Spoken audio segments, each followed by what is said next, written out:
Story 1. Last year, I went to Sephora to get some makeup since I'm required to wear it at work. I had just finished my shift and went there so I could go home and sleep. I was still in my work attire, wearing a dress, blazer, scarf, heels, hosiery, with a name tag and ID hanging from my neck. My uniform colors are navy, blue, and green. Most reasonable people would know I'm a flight attendant, but for some reason, this place makes me a magnet for their customers. As I was shopping, someone asked me where a particular foundation was. I politely responded that I don't work here. She scoffed and sarcastically remarked that I was of no help, then bad-mouthed me to her friend, saying I was useless. I replied, stating that it should be obvious I don't work here, so I wouldn't know where the item is. I added, unless this store is flying at 36,000 feet, I couldn't assist. She walked off and started complaining to a store associate, asking for a manager. She then pointed at me, standing in line to check out, and complained that I wouldn't help her. The associate informed her that I didn't work there. I mentioned that I had said that twice, but she still didn't believe me. The associate offered to help her, but the woman, whom I'll call Karen, just wanted to complain about me. Finally, I stood next to the manager and pointed out the differences. Her dress was black and red. Her name tag was completely different. I was wearing a scarf, and no other employee was. My 4 IDs, lanyard, and name tag all had my company's name on them. I told the manager, "Good luck, I'm going home to sleep." I'd like to say this was a one-time occurrence, but I've lost count of how many times it has happened. Fortunately, most of those people were polite and had a laugh about it. Story 2. Hello everyone, I figured I would share something that happened to me a while back. I don't use Reddit much, so I apologize in advance. Let me set the stage. I was in one of the big home improvement chain stores, the one with the big blue logo shaped like a house. There were a few people involved, another customer, a manager, Karen, and myself. First, I was in a bit of a hurry as I had a pretty busy schedule that day and just wanted to get in and out as quickly as possible. I walked around for what seemed like forever, pacing every aisle, and I couldn't find what I was looking for, just a common water filter, if I recall correctly. I also didn't come across any employees on the floor, as the only ones I saw were checking people out. I walked down one aisle and saw a Hispanic man grabbing some items off the shelf. He was clearly not an employee as he was well dressed in nice jeans and a polo. The only thing that made me pause was the radio on his belt, but I quickly figured out it wasn't from the store, as they used some kind of smartphone-looking radio. In desperation, I thought he might know where my item was. Maybe he had the confidence of someone who had clearly been in this store a few times. So, I approached him. "Excuse me, sir, I know you don't work here, but by any chance, do you know where the water filters are? They seem to have moved them again, and I can't locate any employees."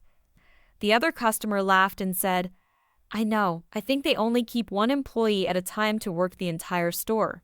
It gets very frustrating. Those corporate folks are always looking for a way to save a buck and kill customer service in the process." Sad but true. Yeah, I just picked up some water filters the other day. Here, let me show you where they moved them. "Oh, thank you. You really don't have to. Just point me in the direction, and I'm sure I can get it from there."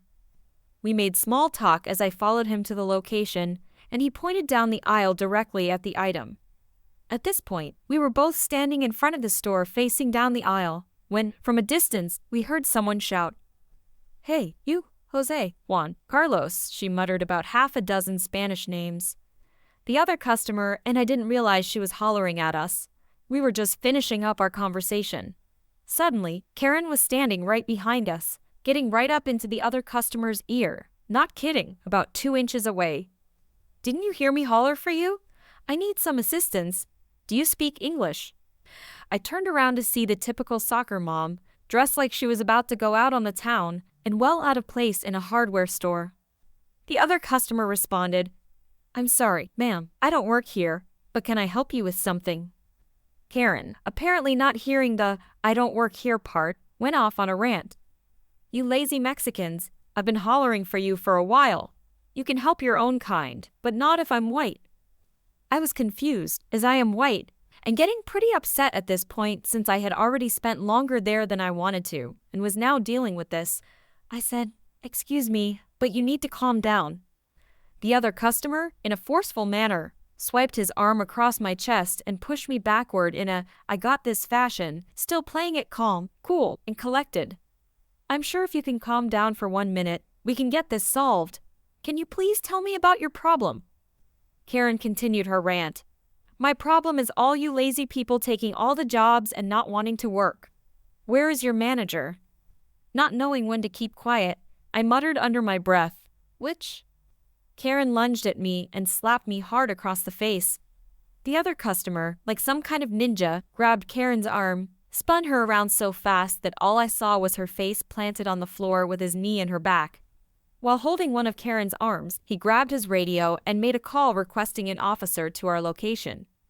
The manager came running to see what all the fuss was about, screaming, "Get off that lady right now. We've called the cops."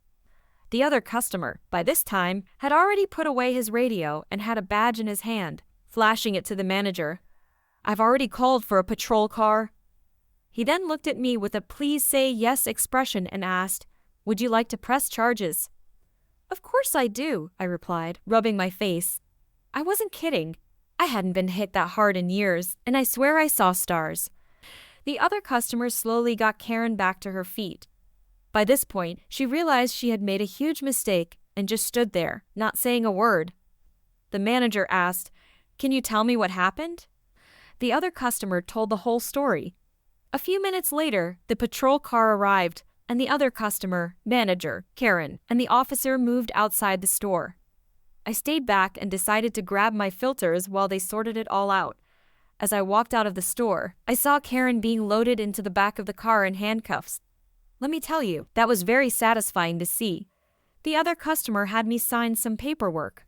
When he noticed my last name, we found out he was good friends with a lot of my family. Story 3. A few years ago, my husband and I went on vacation somewhere in Asia. It was the off-season, so the restaurants were mostly empty. We went out for dinner at one such restaurant. When we got our orders, the waiters retreated to the back since there weren't other diners around, and they probably weren't expecting more. In the middle of dinner, an elderly white couple, husband and wife, I assume, entered the restaurant and approached our table. The woman mumbled something to us, but I didn't pay attention, as we didn't have any business with them. Plus, we were enjoying our dinner. Then she repeated in an irate tone, "Excuse me, can we get some menus?" I just glared at her, feeling quite offended. My husband and I are Asian, and she automatically assumed we were servers. Even though we were in casual outfits, I was wearing a romper, he was in a t-shirt, and we were both in flip-flops and were clearly eating. Her husband tried to hold her back, but she snapped. "They're ignoring me," he then said. "I don't think they work here," and apologized to us. Luckily, a waiter appeared and led them to a table far from ours. We walked past them on our way out.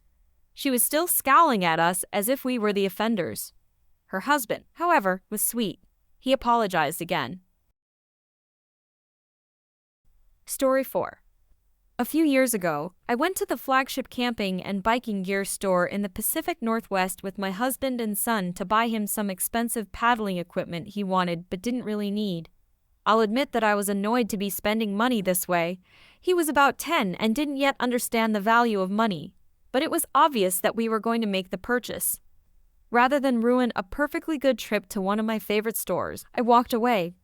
I browsed the canoes, dry bags, and quick dry clothes I wasn't going to buy because I already had everything I needed. I have this habit of straightening things as I wander around, especially when I'm annoyed.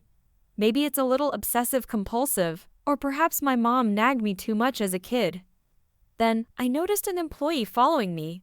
I stopped touching the merchandise for a minute and looked at him. "Are you a new employee here?" he asked.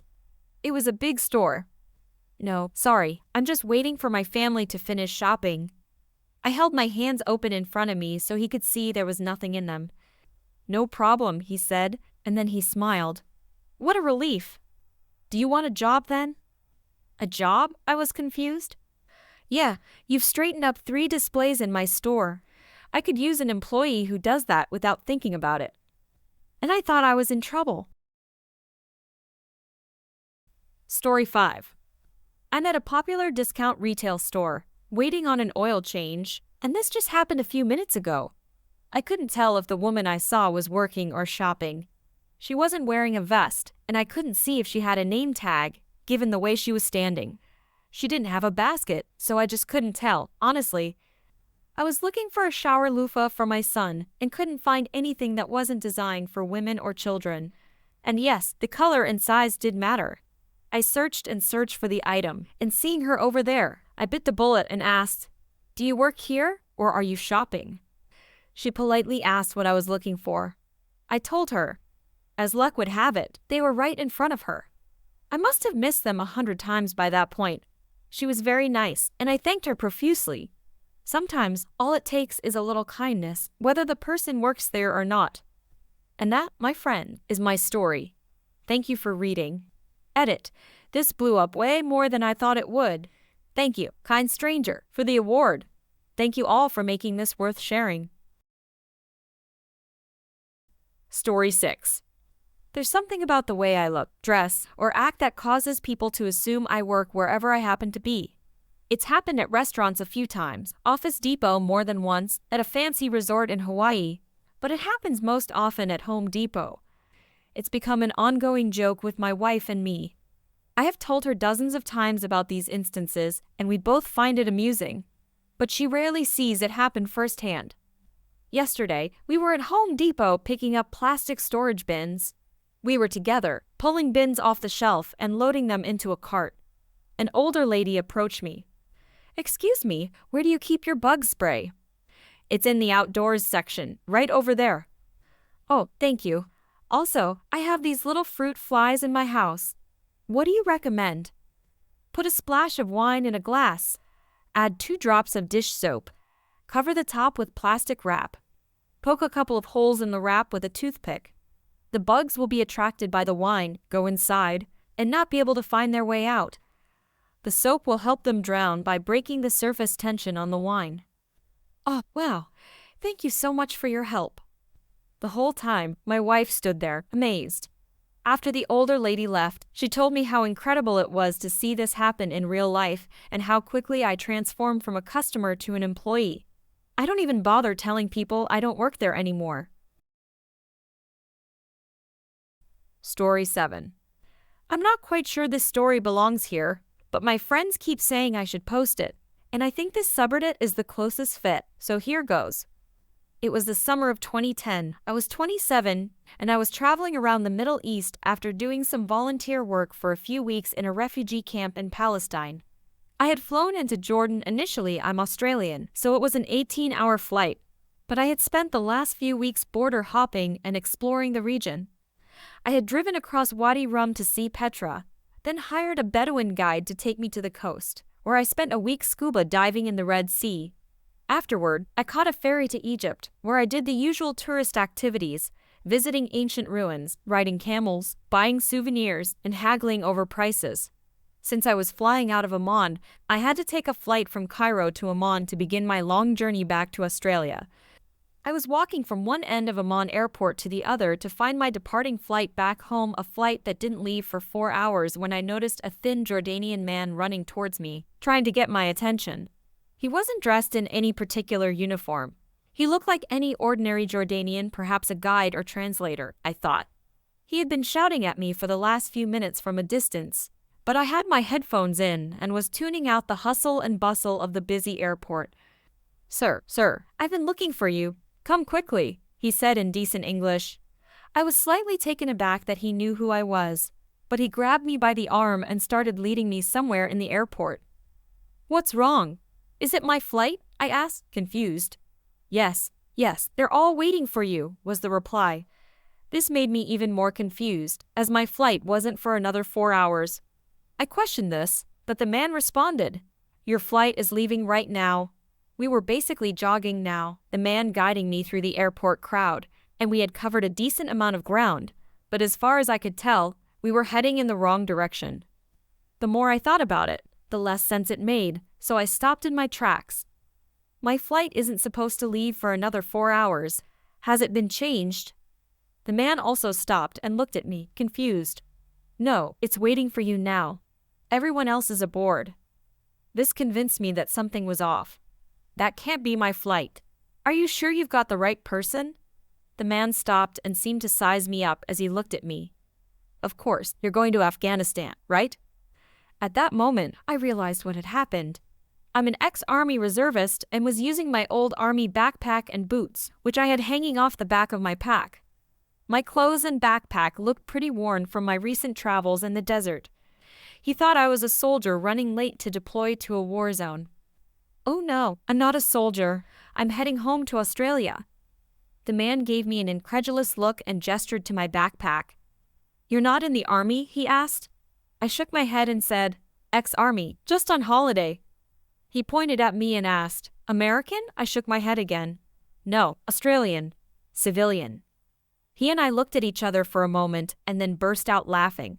He explained that there was a United States Army unit already on the tarmac awaiting the arrival of one very late member. Seeing my appearance, he just assumed this clueless Aussie was his very tardy soldier. Realizing I wasn't the missing infantryman, he excused himself and rushed off to continue his search. I must admit, a small mischievous part of me wished I had said yes and wandered off to join whatever unit was deploying to Afghanistan. My old unit was actually deployed in the region at the time, so it might have made for a hilarious reunion, albeit a dangerous one. But fortunately, my sensible side kicked in, and I decided that sleeping for 18 hours on my flight back to Australia was a much smarter choice.